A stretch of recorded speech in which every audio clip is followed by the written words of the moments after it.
If you're baking, a lot of people are, and you find that you've run out of all sorts of ingredients. Let's say you run out of butter. What are you going to do about it? Well, you don't want to panic. I've run out of everything. Not that I ever had anything, but our registered dietitian. Erin, you've been on this show before, haven't you? Actually, this is my first time. And I'm so excited to be here. Yes, I was supposed to come. Welcome. Thank you. Yeah, Thank you. I remember Great that. to see you. Your name. So, okay, let's just start picking out stuff that we don't have.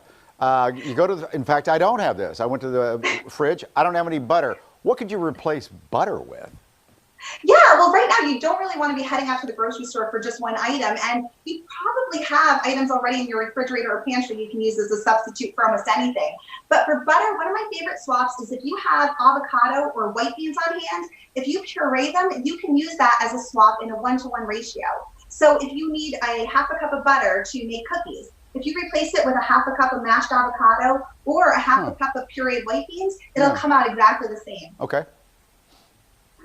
Nice. Okay, what about eggs, if we don't have eggs?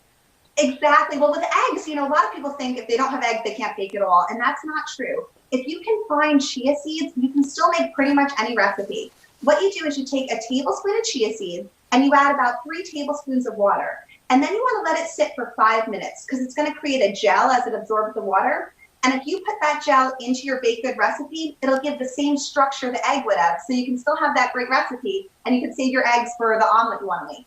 Well, that's the weirdest thing I ever heard.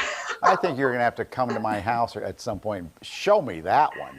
How about this? I would love to. Sugar, what would you replace sugar with?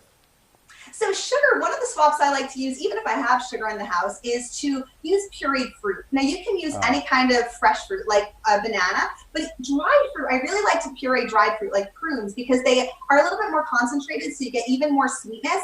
And that way you're getting all the same sweetness in the recipe, and you don't have to have the sugar on hand to do it. And it's the same with... What about flour? Yeah. Right, but with flour, if you go to the grocery store right now, it is almost impossible to find flour, and the aisles are just empty. So I don't want you to panic because flour does seem to be a staple for a lot of baked goods. If you can find rolled oats or steel-cut oats on hand, you can make your own flour. What you do is you just take the oats and you put them into a food processor or a high-powered blender, and you grind them up, and that will actually make homemade flour. And if you don't have that, you can even use pancake mix. Now, the one thing to keep in mind with pancake mix is that a lot of times it already has baking soda or it has a little bit of sugar in it, so you might have to adjust some other ingredients. But if you're in a pinch, you can use the pancake mix too. Okay, I think I heard you say baking soda. Let's say you don't have any baking soda. Huh. Yes, right. And you know, that's the last thing you want. You go into the pantry, you need something like baking soda, you're out of it, you don't want to go to the store. If you have baking powder, you can use it, but you just need to use 4 times as much. So if the recipe calls for a teaspoon of baking soda, you would use 4 times that. So you'd use 4 teaspoons of baking powder to get that same result. So smart. Okay, here's a big one. What about milk? I ran out of milk.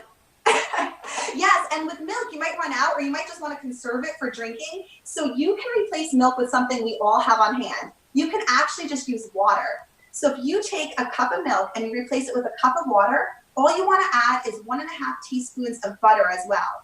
Because the water is going to give you that same moisture, and the butter will give you the creaminess and the mouthfeel of milk, and you won't even notice that it's missing from your recipe. No, but you're going to notice that I just threw up on your floor. I swear it will taste the same. Now, not to drink it as a replacement. I wouldn't put butter in the water and drink it. But when you're cooking with it, you can use that as a swap, and it comes out great. Well, you are fun and full of info, that's for sure.